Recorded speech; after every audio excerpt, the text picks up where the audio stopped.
Kyle Howarth. Do you have any more footage of when you were part of Scientology like you have on the start of your channel? Did you see the recent video footage of Stephen Mango protesting Scientology? And if so, what are your thoughts? Lastly, what are your thoughts on other ex-Scientologists' way of dealing with current members, as I remember you doing a video saying you shouldn't be telling them they are in a cult, as that pushes them further in. What do you recommend to do instead? Okay, a couple questions here, but quickly, I do not have any other footage of myself in the Sea Org. I have like a couple pictures, and I have that one little video snippet that somebody else actually found online, and that's about it. I didn't really bring out a whole lot with me. Now, as far as your other questions about protesting and Steve Mango and stuff, I did see some of that video where Steve Mango recently went out with Nathaniel doing a First Amendment audit or protest or whatever they were doing. And basically, they were hanging around on L. Ron Hubbard Way at the Big Blue complex where I worked for 17 years.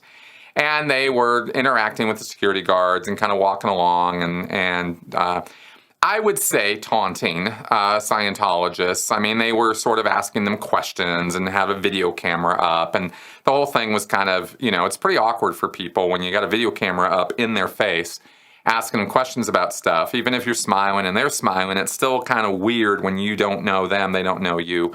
And of course, when it's Scientology, it's weird times, 3,000. So I'm not really a big proponent of doing that kind of protesting or that kind of activity. I don't think it's very constructive. But it really all depends on what your goal is. If your goal is to disrupt or interbulate, as they would say in Scientology, then that kind of thing is exactly what you want to be doing. And that's the kind of thing that Angry Gay Pope and Nasty Nathaniel and I guess Stephen Mango now are into doing. I don't think that's constructive activity. AGP said that he specifically goes out and gives Scientologists a hard time, gets in their face, because he wants them to get in trouble with the ethics section of Scientology and thereby see, oh, I'm getting in trouble here because, and this was not warranted, and suddenly they'll have a wake-up call. I don't know that that's ever worked. I don't particularly think that's the best way to go about trying to get people out of Scientology, is get them in trouble with Scientology. But I get the idea. I mean, I understand the logic of it. I just don't think it's very workable. If people come out of Scientology because of that, then fine. I just never heard of it.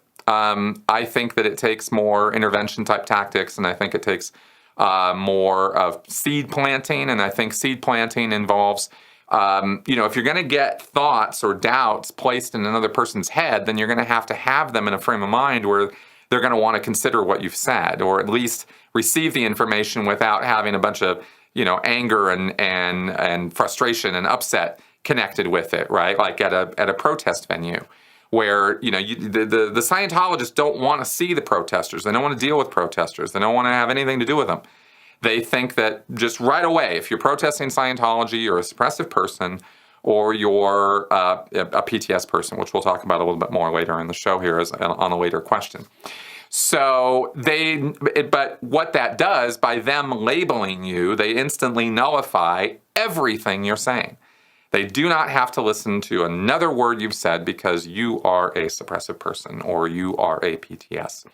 And that's why I've said, if you really want to get the job done of trying to get somebody out of a cult situation, you are never, ever going to do it by antagonizing them in any way. That's never, ever, ever going to get somebody out.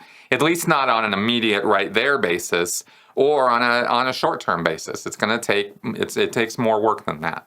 So that's kind of my general view about not just, Mango and those guys, but anybody doing that kind of work.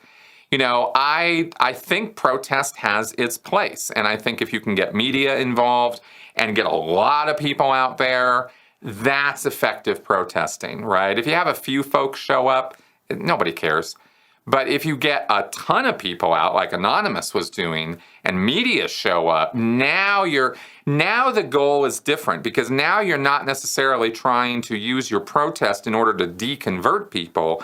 You're now bringing massive public attention to the issue, and that's That's a different purpose and a good purpose to be, utilizing or be on in order to do these big, huge protests.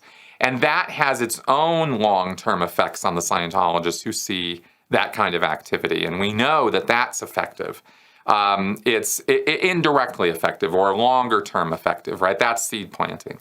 So that's kind of more of when I talk about, if I was ever going to go to a protest or if I was going to get involved in protesting or endorsing protests, it would be that style of protesting that I would think is more something I think we want to be involved in.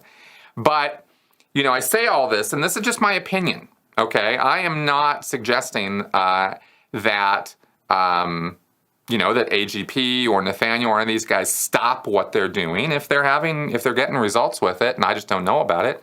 Fine, it's not my place to tell others how to conduct their protests. But you asked, and so I'm giving you my opinion about it. So I hope that's clear. So thanks for asking.